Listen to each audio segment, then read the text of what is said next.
What is up, guys? Welcome back to the Two Commoners podcast. Bro! It's episode 25. Is it? Yeah. It's the quarter quell? The quarter quell, we just reached, we're now over, what is it? How many viewers? 500? 500 views, you mean? Views.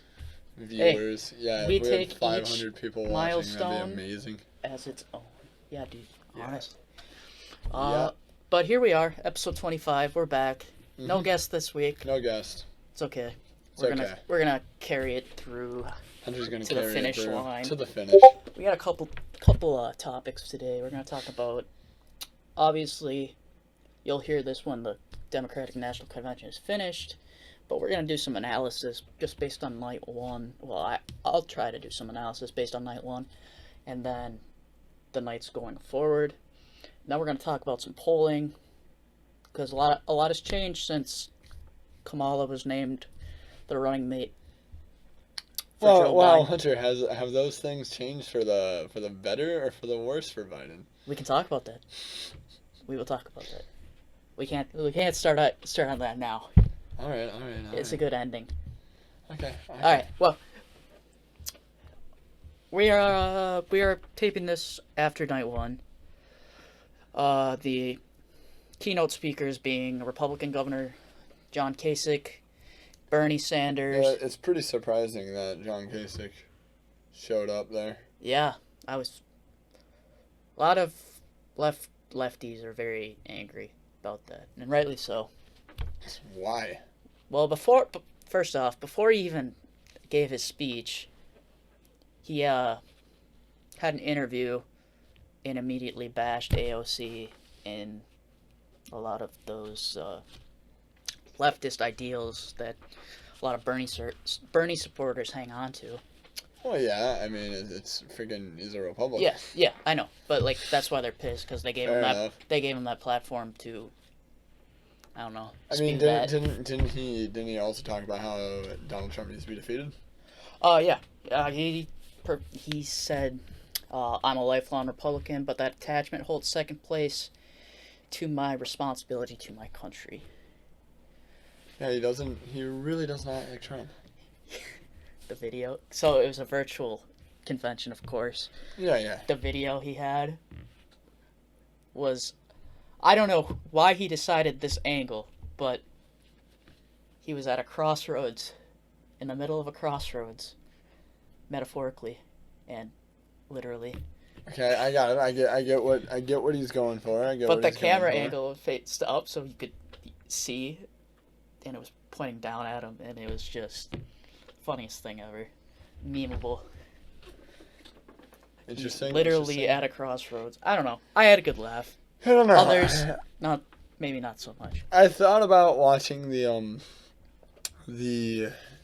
DNC convention or whatever the hell you want to call it, and David Pakman's channel was streaming it, so saw that in my YouTube feed, clicked it. There was some cringy thing where it was everybody singing the national anthem, and then I lost interest after 2 minutes. Gonna be real with you. I don't know. I couldn't sit through their freaking introduction, whatever the hell that was that I was watching. So yeah, they had a bunch of people singing the national anthem. They had. I mean, it was all right. I mean, I really Biden's can't complain. It just bored me. Biden's family cite the Pledge of Allegiance. Yeah. And they also had a couple prayers to start it off too. That's interesting. Yeah, that's kind of caught. Did that trigger a lot of people? No, I don't think so. Didn't trigger me. I was happy to see it. Fair enough. I mean, I take it or leave it. That's kind of how I sit with prayer. I don't really care either way. And then they started off, and then John Kasich and a few other, actually, Republicans spoke. It wasn't just John Kasich who was... Yeah, I heard it was 3. Yeah. One was a CEO of... I think she's a billionaire, so that kind of also rubbed people the wrong way.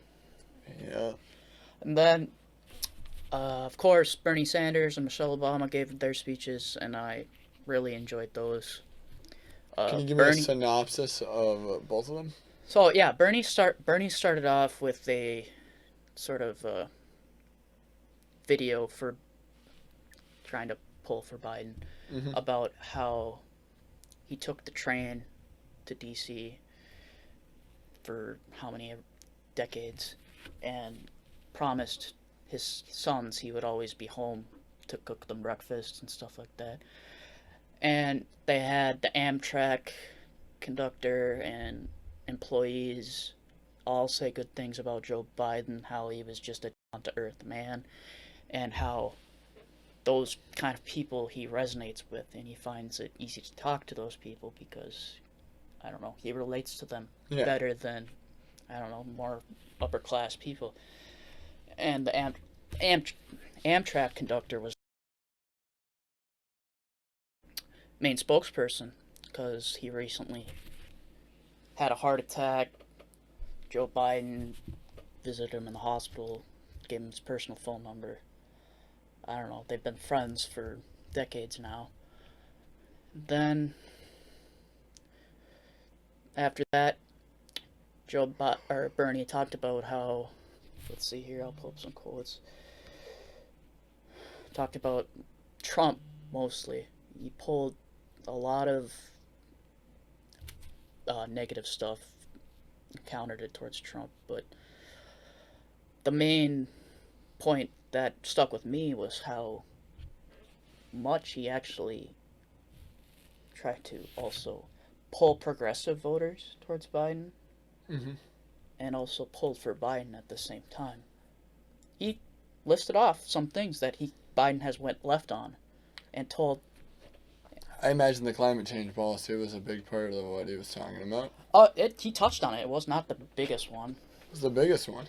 The biggest one was he didn't say Medicare for all, but he talked about how Joe Biden is invested in getting all Americans health insurance. Talked about the climate change. He talked about clean energy policies. What else did he talk about? Anyway, pulled progressive voters in by talking about Joe Biden's policy platform. You can make of that what you want. Yeah, I gotcha. He's trying to make the pitch that Joe Biden is still a step in the right direction. Yes. And I think also he kind of pulled we're moving in a more authoritarian direction, which I think some people agree with. I agree with. And also, it's hard for me to say on that one. There's elements of our country right now that I think are getting more authoritarian, but I see pushes towards authoritarianism from both parties, and that makes me uncomfortable because it makes the choice of what to do with our country all the more difficult. Both parties. Well, I mean, when you're giving the government more power to control capital, you're giving them more power to implement authoritarian practices. I don't know. My opinion, it definitely weighs one way more than the other. Yeah, I mean, I figured that was your opinion, but I mean, and yeah, I mean, I see Republican authoritarianism. I mean, every once in a while Trump says something really fucking stupid, like, oh, you should go to jail for burning the flag and stuff like that, and yeah, it reeks of authoritarianism, undeniable, but I have a hard time even talking about what's going on with the federal agent stuff, necessarily calling that authoritarianism, because a lot of those rules haven't creeped in a particular way. They're still being used the way they were intended to be used when they were implemented. I mean, rights for terrorists have been taken away for a while. That isn't anything put under Trump. And the only thing he did was he called Antifa a terrorist organization. So you automatically don't get rights if you're associated with them.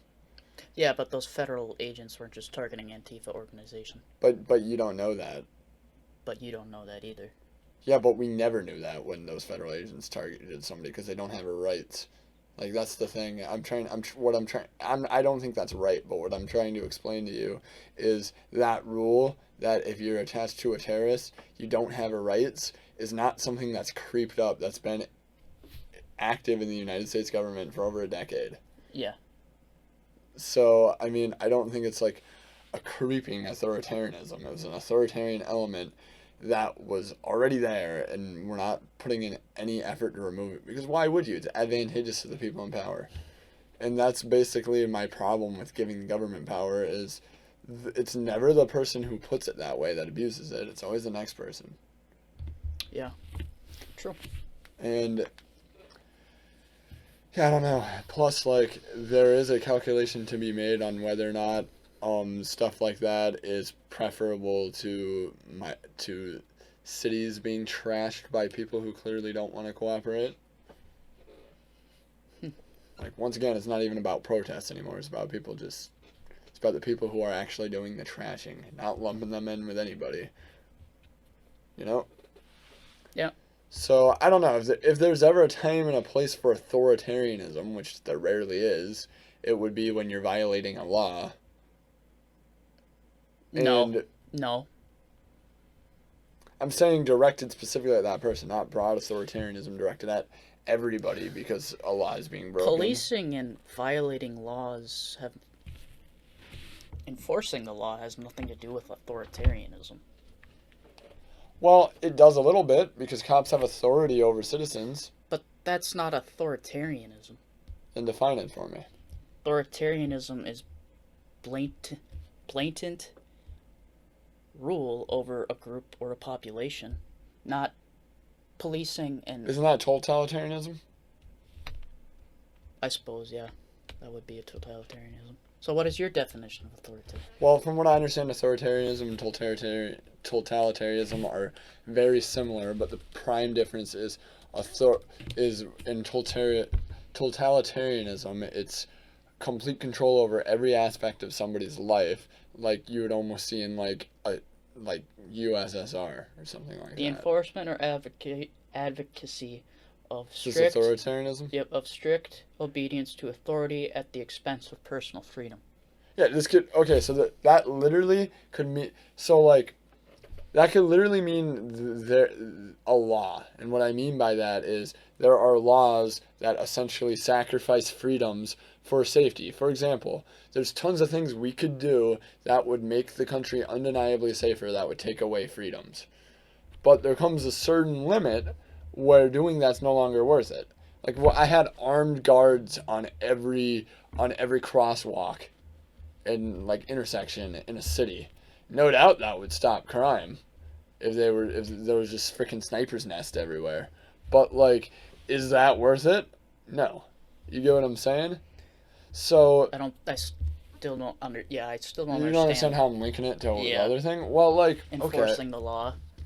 Like, okay, well, we basically have to decide where the line of like what's acceptable authoritarianism and what's unacceptable authoritarianism is, because like it or not, the presence of a police force is inherently authoritarian, because the opposite of I can't talk, dude. Mm-hmm. Authoritarianism is anarchism, right? Yep. Which is like obviously people doing things for themselves and for their communities without being monitored. So policing in itself is authoritarian. No way around it. Laws in itself are authoritarian. If you have to be told what to do and there's a consequence for not doing that thing. But more people have a say over these laws. Like, laws are there for a reason and become a part of the rule of law for... No, yeah, there's good laws. Based on elected officials. There's good laws. I'm not... And policing, too. Like, what we're seeing right now. You are dismantling police force and reforming police forces all around. If this was so authoritarian... I'm trying to make you realize that authoritarianism and authoritarian elements aren't bad by default. They're bad when they overstep. Do you get what I'm saying? Okay. Like, there's a limit. Okay. Like, too much of one thing can be a bad thing, but the right amount of a thing can be a very good thing. Okay. It's like that with authoritarianism too. Okay. And I mean, this is something that I've kind of been realizing a little bit more over the year. I still don't like it. I hate interacting with cops. I really do. It's not fun. Mm-hmm. It makes me feel uncomfortable. Yeah, there's really not much more to it than that. It makes me feel uncomfortable because you're at the freaking will of somebody else who has more authority than you inherently. Mm-hmm. And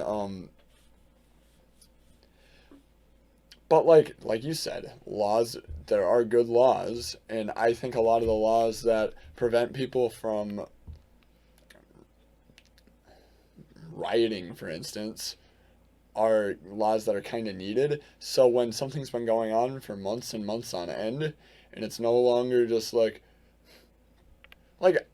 it's just hard for me to view a lot of that stuff as just like protest at this point, when there's people who are clearly making problems consistently, and it's been going on long enough where I think I trust the cops a little bit in knowing who the people who are stirring up these problems repeatedly probably are. Granted, does that mean that their precision with whom they're arresting is accurate 100% of the time? Definitely not. Yeah, And but okay, I'll say to this: these I'm going to go back to the federal agents. yeah, You're going to deploy this, like you say, authoritarian strategy, I suppose, yeah, that's one way to put it. and you're doing it because they're violating a law that, I don't know, they're rioting. Yes, Well, they are. essentially, when they violate the law in ways like that, it actually you could even make the argument that it oppresses people who are not violating the law. Yeah. You know what I mean? Yep. Like, yeah, it brings those peaceful protesters in harm's way. Yeah, it's basically what Yeah. I'm getting at. Yeah. You get 75-year-old veterans getting tear gas and shot with rubber bullets.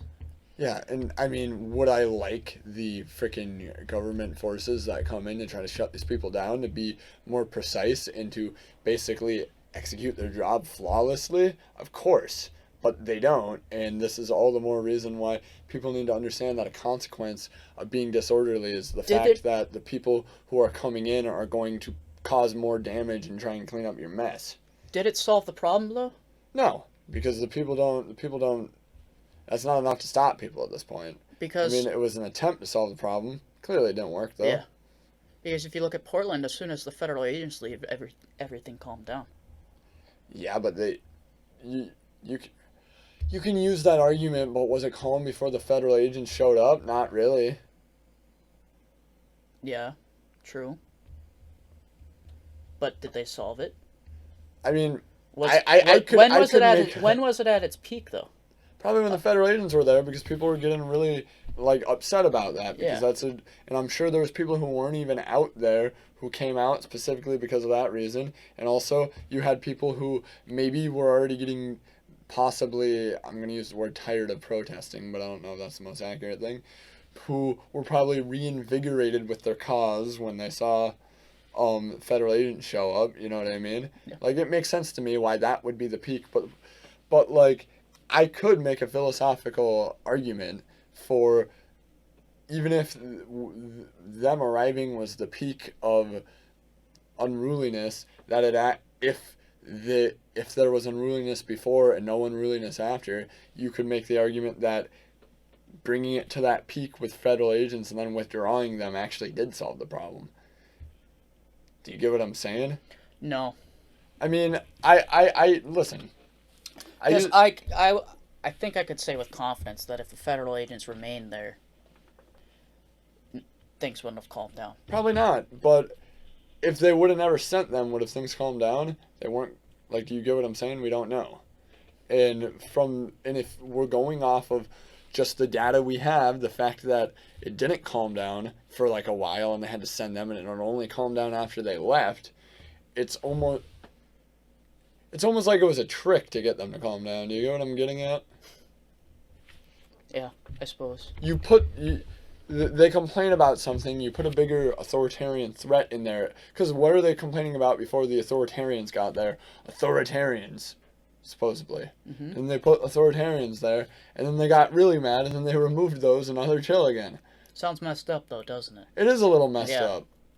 And I'm once again, I'm just trying to observe the actions, and assess basically the effectiveness of that, and basically why they would do that. And I don't really know where I sit in agreement with all this, but I'm just saying that I don't know. You know firsthand that I've lost a decent amount of sympathy for the people who are just basically trying to keep the problems going.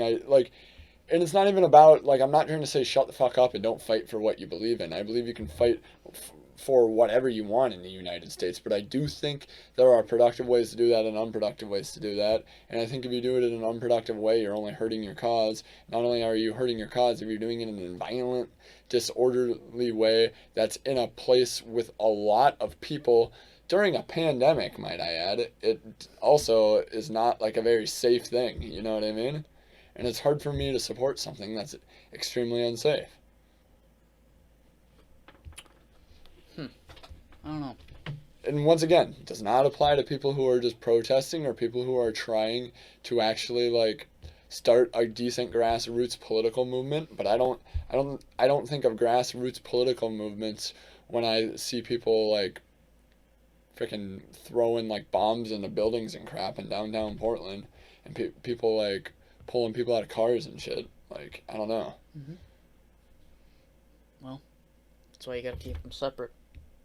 Yeah, I mean, unfortunately, there a lot of the people in those movements muddy the waters too, and then obviously the people who are opposing them also muddy the waters. And truth be told, there probably is a little overlap between the group, but there's overlap, but the same way that there's overlap between bad groups and good groups on basically every side of things. You know what I mean? Yeah. So, I don't know. I have no problem keeping a nuanced opinion about both of the groups, but I understand why other people would. And I think if you want people to have a more nuanced opinion about your groups, you should probably do a better job at maintaining the nuance yourself. Okay, yeah. You kind of get what I mean with that? Yeah. I derailed this a little bit. We can No. go back to the DNC if you No, like. it's okay. I want to keep talking about this. What else? What on the Republican side rubs you the wrong way in terms of All the race realist shit? the race realist? Yeah. Like anybody who's racist on the right? Okay. Like, I'm not going to act like that doesn't exist. It rubs me the wrong way because it's wrong. Yeah. No, I'm talking like authoritarian. Authoritarian? Yeah. Locking up postal boxes. Oh, well. Okay, so I guess I don't really know where I sit with the whole post office thing. First of all, why did Trump tweet save the US Post? Because he called off all the changes to the Postal Service, and now he's acting like their hero. It's a political move. Yeah. Interesting. Yeah, I don't know. I think this post office thing is... Let's be real. Trump's trying to distract everybody from the coronavirus.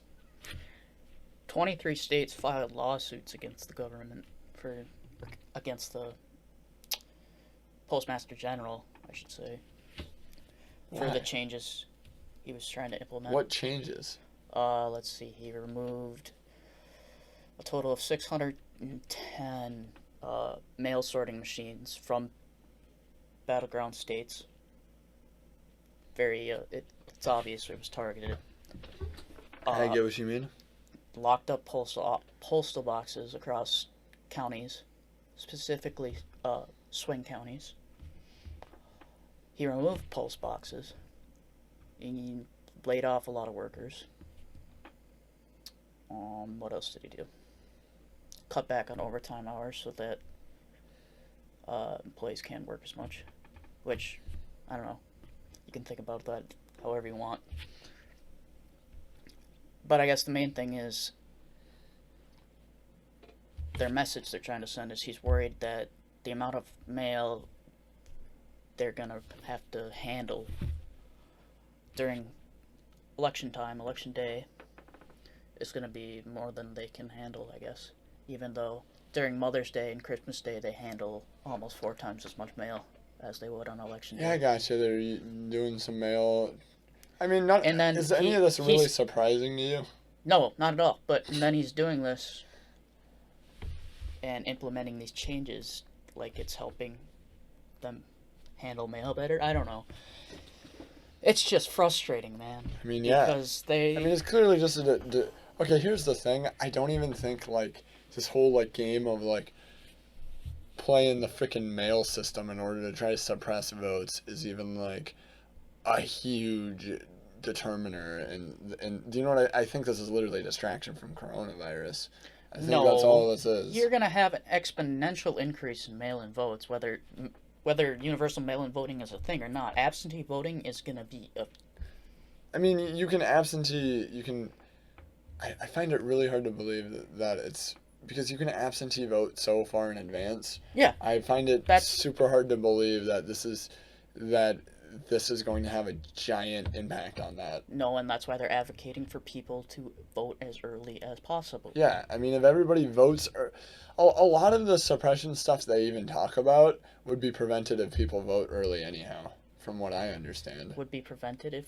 Well, so like these long lines on voting day, yeah, we can talk about how there probably was an intentional move to suppress votes, which obviously is wrong and I don't agree with, to make sure, or maybe it wasn't even that nefarious. Maybe it was just to save money, and they thought that the normal amount of people who vote on this day would be lower than what it was. If you had all the people who were in line there, like if you had a reasonable number of them vote early, then none of those problems would like even arise with the on voting day, like those voting booths not being like stocked. You know what I mean? I still find it ridiculous that they ran out. Like, don't get me wrong. It's fucking like if you show up to vote, you should be able to leave after you voted. You shouldn't be fucking like be told go home. We're out of votes. Like that should never be a thing. Yeah. Honestly, like at that point, you should be able to fucking rip a piece of paper out of your notebook and drop it in a box. That's not the problem though, because a lot of the USPS changes that are being made are preventing mail from even getting there at a reasonable time. Like, you have veterans waiting for prescription medications and it's getting there 4 weeks later. But what I'm saying is the main problem you're having is Was mail already slow due to all the coronavirus shit before this? I thought it was. Like, this might be slowing it more, but look, slowing it more is the problem. Either way, I think fucking around with the mail system the way Trump is like pretty stupid. I think it's literally just mostly a distraction because he's getting killed in the polls. I mean, you can disagree with me on that, but either way, we both agree on the fact that he shouldn't be doing it. I don't think it's a very good thing that he's doing, and I also think it's a waste of time mostly. I don't know. Maybe he's using may it not to be a waste of suppress, time but for Republicans because they know higher voter numbers, less chance they have of winning. I guess I just have a hard time believing that fucking with the mail is the key to victory for the Republicans. Well, only because we are in a pandemic and most people aren't going to vote in person.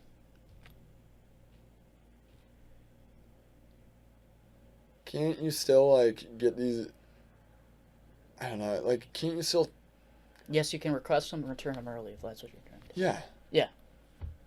Yeah. But you're relying on the mail service to return it. Is there a drop-off? You can hand deliver it, yeah. You think everyone wants to do that, though? Especially those rural voters?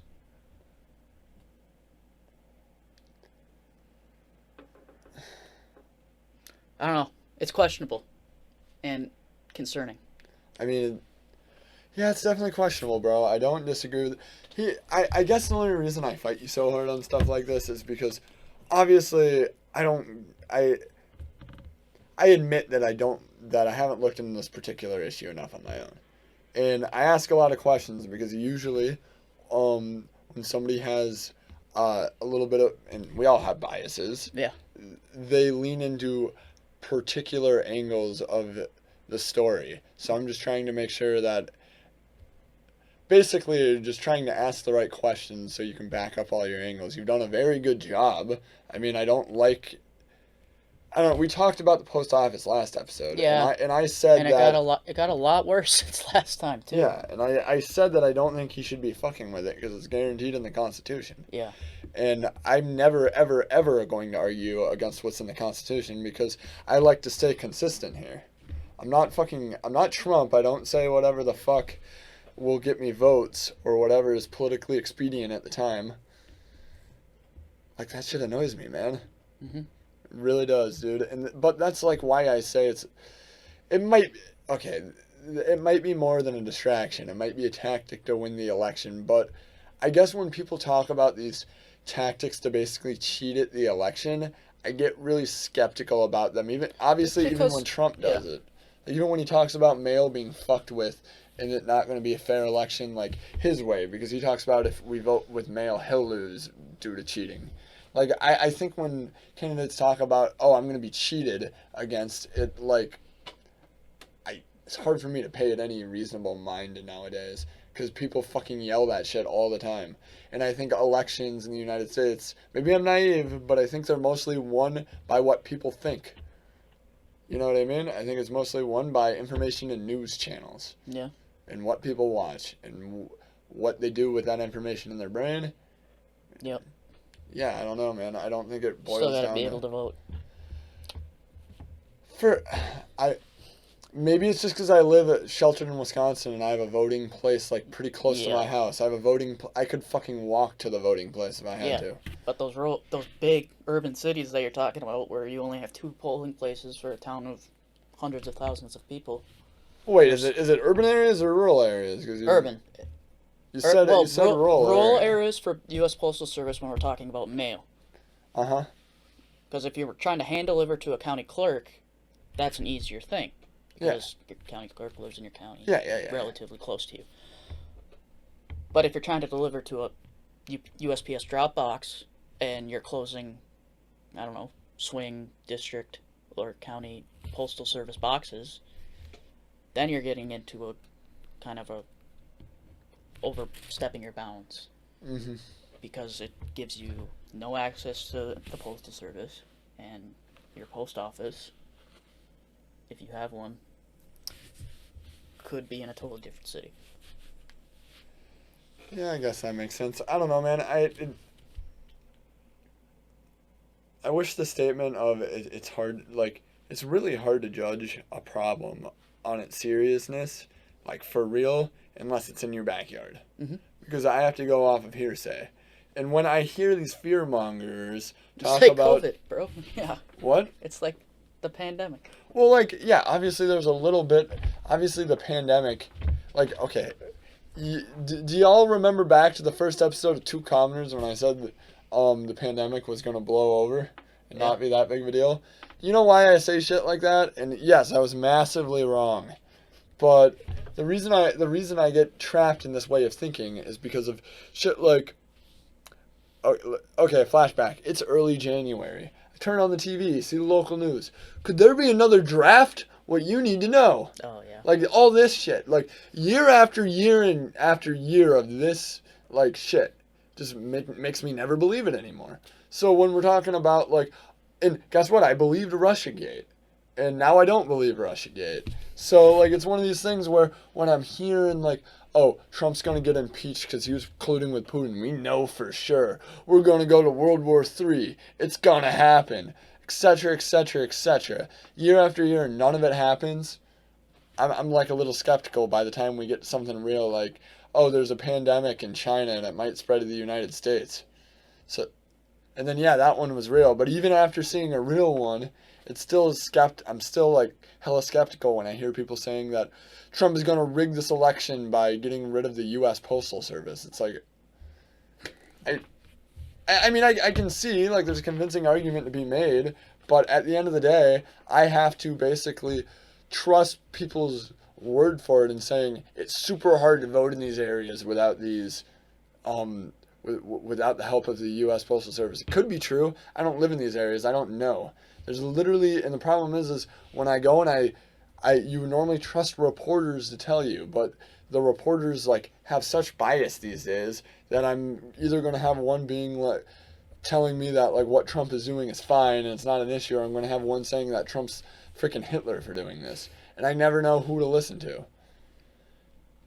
And even people who pretend to be in the center are, like, usually not in the center. They're trying to play that coy game of, I'm in the center, but this is my decision, and they're just playing for that side anyways and trying to be, like, smarter about it. You know what I mean? Yeah. Like the Dave Rubins of the world with that tactic. Yeah. So, yeah, that's a little bit of a rant, but that's basically why I'm so resistant to these things. I'm always a let's see what happens sort of guy. I'm never going to call it one way or the other. I don't think you have to be a let's see what happens kind of guy, because I'm not bashing the way you're thinking about things, not at all, but when you're talking It's a about little cynical how I think about things. when you're talking about like a pandemic or messing with an election, and you're gonna go on a let's see what happens. Well, what else can I do? What's my alternative? As a commoner, True. I have to see what happens. Yeah. And if I form an opinion too early, I yeah. risk spreading misinformation. Mm-hmm. Oh, that's true. And I still spread plenty of opinions, and I'm sure plenty of them have been wrong. And I've been misinformed before. But that being said, I always am usually pretty aware of how ignorant I am on like a pretty high level. Yep. So I don't know, man. It worries me a little bit because I read a tweet the other day that said if you care about smoking good weed, then you should care about the US Postal Service. And I was like, no. And knowing how the deep web works and how a lot of the drug trade in the United States works, he's got a point. A lot of it does go through the Postal Service. Yeah, and that's because they can't look at it. They can't look at it. Yeah. USPS or UPS and FedEx, they have all the right to look at your packages. Yeah, so I mean I can't argue with that. I can't. So like, yeah, do I want the post office to go away? Of course not. But red flag. What? No. You were just talking about drugs, and then you're like, do I want the post office to go away? Of course not. I mean, wait. Do we go a single podcast where I freaking don't talk about how I think drugs should be legal? Yeah. I don't think we do. No. And that is to remain philosophically consistent, Hunter. All right. Should we go back just to the DNC for a little bit? Yeah, we can go back to the DNC. I don't know. A lot of liberals are very upset AOC only gets a minute to talk. Oh, I mean, are they surprised? John Kasich got, 5 minutes? John Kasich probably... Okay, so I'm gonna get into the DNC's head here. No, well, here's my idea. Who do they think it's going to help more? Or who do they think is going to have more of a benefit for them? Do you think the people who are going to watch the DNC convention are going to be do you think it's the left or do you think it's the neo-libs? I actually don't know. Yeah, I don't know either, I guess. When ratings come out, you can look at age brackets.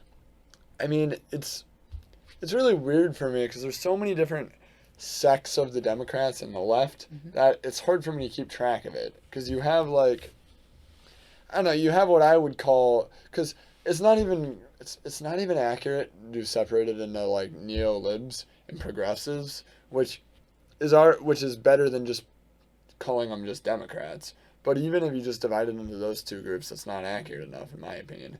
Because then you have a lot of different types of progressives. You have the Kyle Kulinski brand of progressive, which seems to care way more about the economic issues than the social issues. And some people accuse him of being a class reductionist. Are you aware of what that is? Class reductionist? Mm-hmm. Essentially where you reduce the struggles of the lower classes down to class, and you take race and other things completely out of the equation. And they don't say that because Kyle says anything negative about race, but because he focuses so... I think a lot of people who don't like class reductionism view class reductionism as anybody who solely focuses on the economic issues, and many people kind of thought of Bernie as a class reductionist. Yeah. Because he didn't talk enough about the social issues. That's why you get talking points from some really progressive individuals on Twitter who claim that Bernie was racist and sexist, which I find nuts personally. But I don't know. So you can divide progressives down the middle on the ones that are more economic focused and ones that are more socially focused. And then I imagine you can even divide neo-libs up more than that is. But True. I don't know too much about it. They're honestly the faction of the Democrats that bores me the most, so I don't know too much about neo-libs. Yeah. They're just so, boring. I don't really know. I just couldn't see myself, freaking sitting down and watching, Don Lemon talk about politics. That's just who I think of when I think of neo-libs. And I'm sure there's better people who are neo-libs than that. But, most of the prominent ones with platforms are, are like the headliners on CNN and stuff, like the Rachel Maddows and all that, and I just can't see myself Consider watching her a that. neo-lib? What? Rachel Maddow? I mean, I guess I'm gonna be honest. I don't know enough about her. Yeah, I mean, I'm sure she leans progressive on many social issues, but many neolibs do. But supposedly they only do that because they're using that as a way to get votes so they can push for their neolib policies further. Yeah. And that they're not very big on, and I think that's why you have people like Kyle Klinsky who focus on the economic policies of progressivism, because a lot of the neolibs will talk about the social issues that are progressive, Yeah. but they use that as a distraction to get the progressive votes without having to go to the economic issues, which are no doubt the harder things to implement. Yeah. So yeah, I don't know like who the DNC is for. The DNC convention is for, like, you know what I mean? Like, That's the main criticism right now. Even though I think from what I watched, it's been very unifying, in my opinion.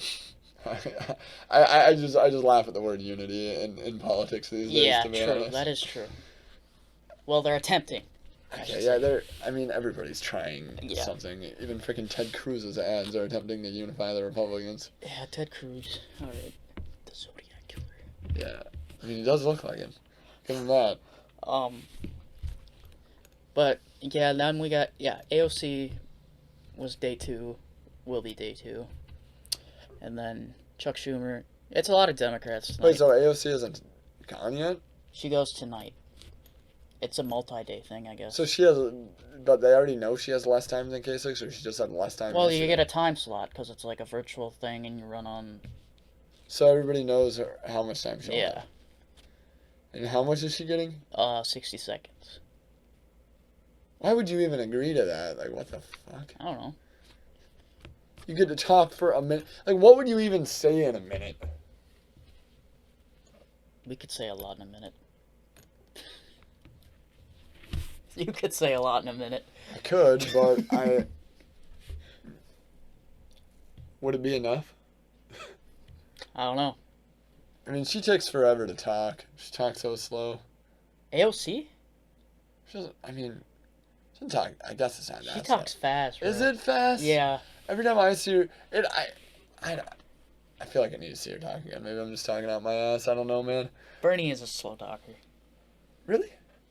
Wow. We're talking about this.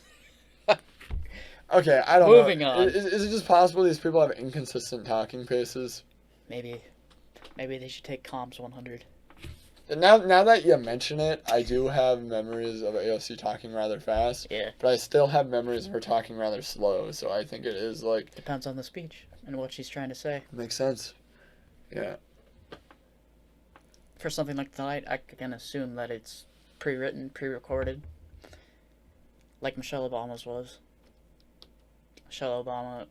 Trump bashed Michelle because she had the coronavirus deaths wrong. By how much? 20,000, but it was pre-recorded by like a week and a half.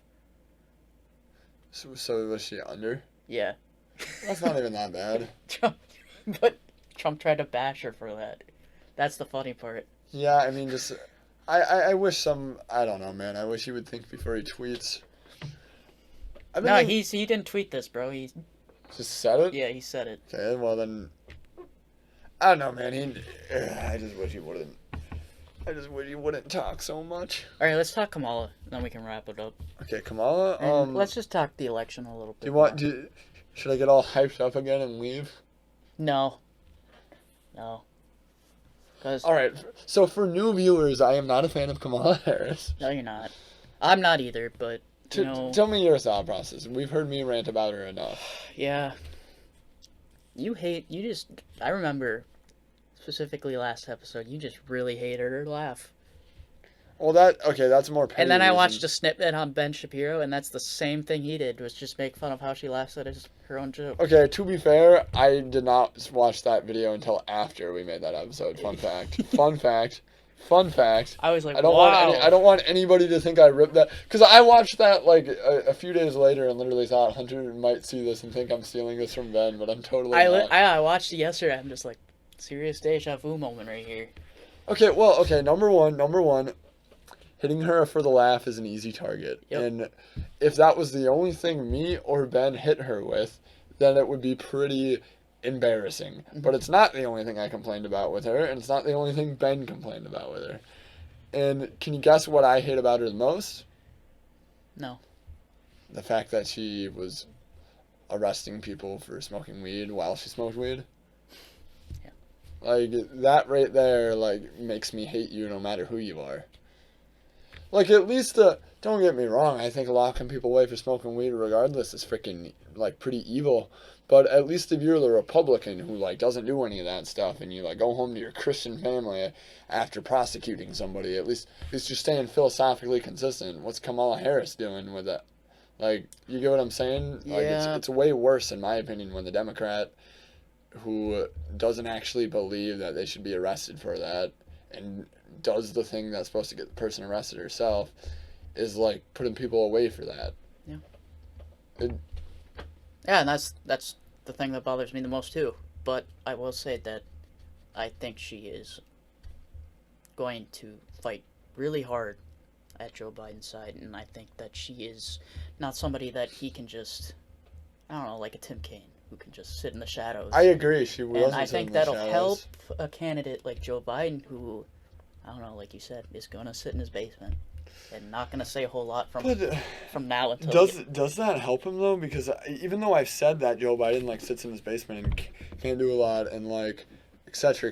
I think his brain's melting. It's like that works in his benefit when he's going up against Trump. That he sits in his basement? Like, the fact that, like Trump's problem is that he's too loud, too involved, too much of a bull in a china shop, and Joe Biden's, like, the exact opposite of that. Yeah. He's like a corpse in a china shop. Yeah, I'm just saying, like, I think Kamala sort of be his voice, and I think that they share relatively the same ideals. I mean, they're both corporatists. Yeah. I mean, that's it's not kind the of worst pick, but I still don't think it helped him, bro. I just don't think it did. I don't know, man. She got a very good approval rating after the pick. She's a woman, gonna be the first Indo-American, I think. Oh, I don't know what it was. First woman VP. She's an Indian, so she's part Indian, part Jamaican. Oh yeah, that's right. That's what it was.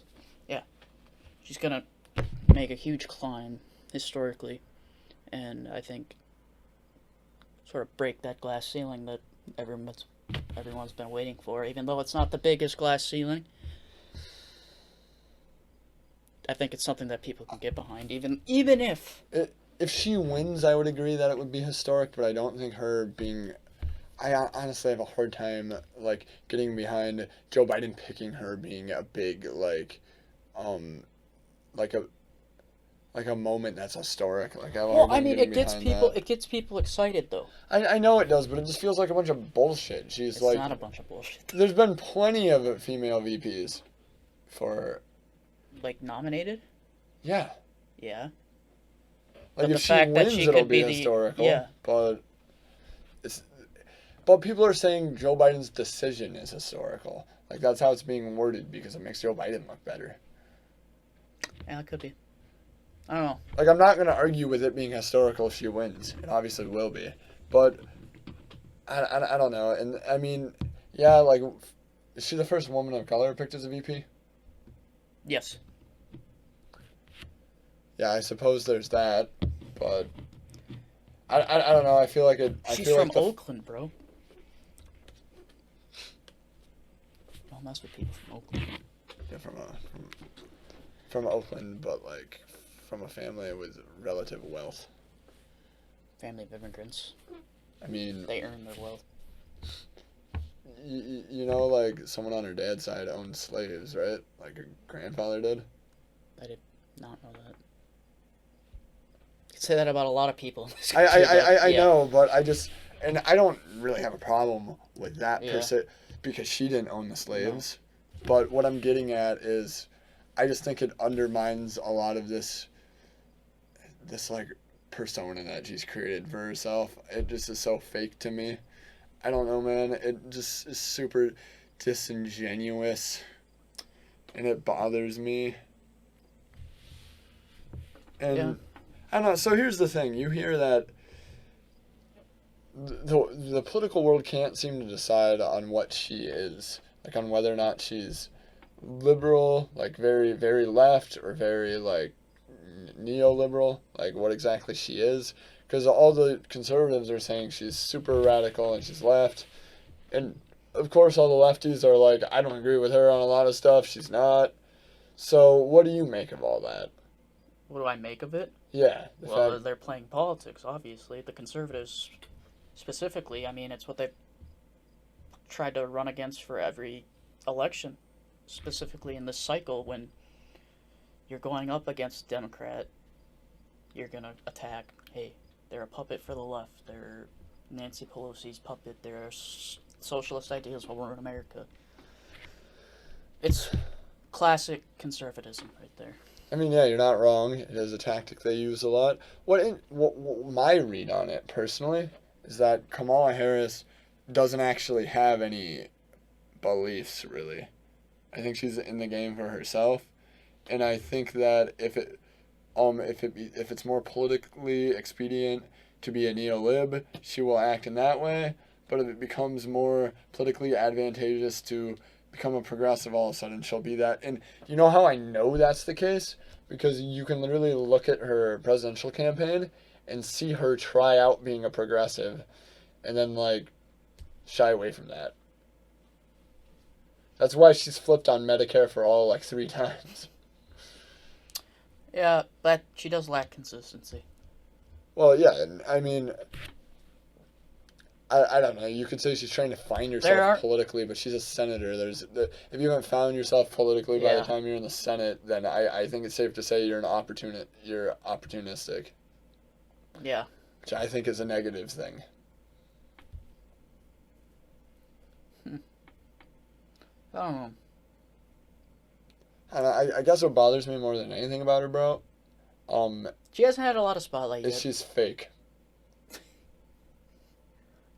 Fake. Well, doesn't that like bother you a little bit, like fakers? It does. Yeah. And obviously, I'm not saying like obviously. Okay, if you lean left, you should still vote for Biden. Like, then Kamala like doesn't like change that. Yeah. Like if you were already like Trump needs to get the hell out of there, you shouldn't let the Kamala Harris decision like change your mind. Like you just shouldn't. But that being said, like. Doesn't it feel a little bit like a middle finger when these fakers get picked? It's basically all I'm getting at, dude. Like, yeah, but could have been a better pick. Not the best pick. But I don't think any of the picks were very good that he was left with. Yeah, he should have gone more left with his pick. Picked progressive. Honestly, I would probably agree. Like, if Elizabeth Warren didn't, like, burn all the people that liked her, I think she would have been a good pick. But she became super hated at the end of her campaign by every progressive because of what she did to Bernie. Yeah. Good chance, though, if she wins. Or if we take back the Senate. Might be the leader. Oh shit, I didn't even think about that. Yeah. It would be her and not Schumer? I don't think a lot of people like Schumer. Well, okay. I've seen a lot of, as of late, talk about her winning that. So how do you become, like, or Senate Majority Leader? Like, obviously you're... I think the ruling party just votes for you. Just majority. So all the senators just get together and be like, who do we want our leader to be, and then they decide? Yeah. Is it the same thing for, like, Speaker of the House? Mm-hmm. I'll just check quick.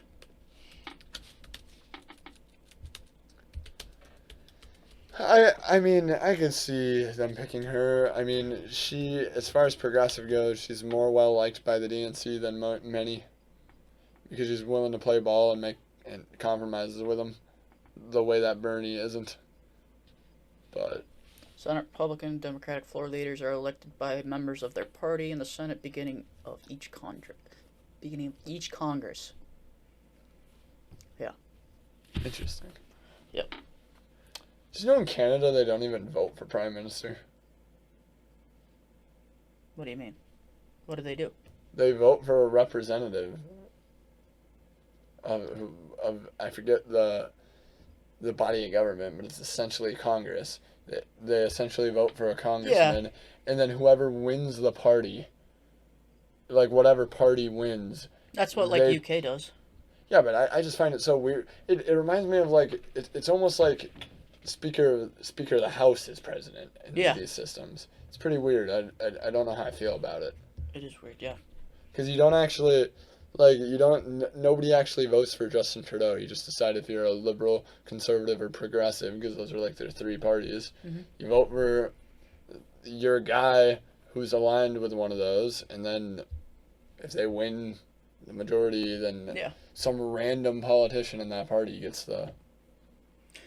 They do have a lot of sway, though, because you know who it's going to be. I mean, they do that before the elections even happen. Specifically in the UK, like, that's why liberals struggle so you basically, not liberals, you're voting Labour for... Party struggles so much is because Corbyn's a loser and everybody absolutely hates his guts. Yeah. I don't know too much about Corbyn. All I know is supposedly people call him anti-Semitic, and Kyle Kalinske likes him. That's about it. Oh, really? Yeah. Yeah. Well, should we wrap it up? Yeah, I mean, I thought this was a pretty good one. Yeah. Covered a lot. Talked about a lot. It felt like a grassroots episode. A grassroots episode. Love that word. And I don't know, I felt like you did a pretty good job nailing down, because even I didn't really know where I was going. When we were in the post office discussion, I didn't even really know, like, where that was going to end up, but I felt like it ended in a good spot, because you got me to basically nail down why I'm, like, such a skeptic on a lot of things. You know what I mean? Yeah. Thanks. I appreciate it. Yeah, I mean, good discussion. Good discussion. Yeah, thanks for watching episode 25 of the Two Commoners podcast. Listen to all your favorite podcasting platforms, and even on YouTube. Please like and subscribe. Hit that notification bell. God, I hate saying that. No. I make fun of that. Don't forget to like and subscribe to the video. Hit that notification bell, because sometimes notifications don't work. You got to make sure we can reach you. If you want to donate to our Patreon, hit the link in the description below. Don't forget to follow our Twitter. We'll be streaming some days on Twitch. I can go on, but... Nice. You love to see it. All right. Well, thanks, guys. See you next week. See you next week.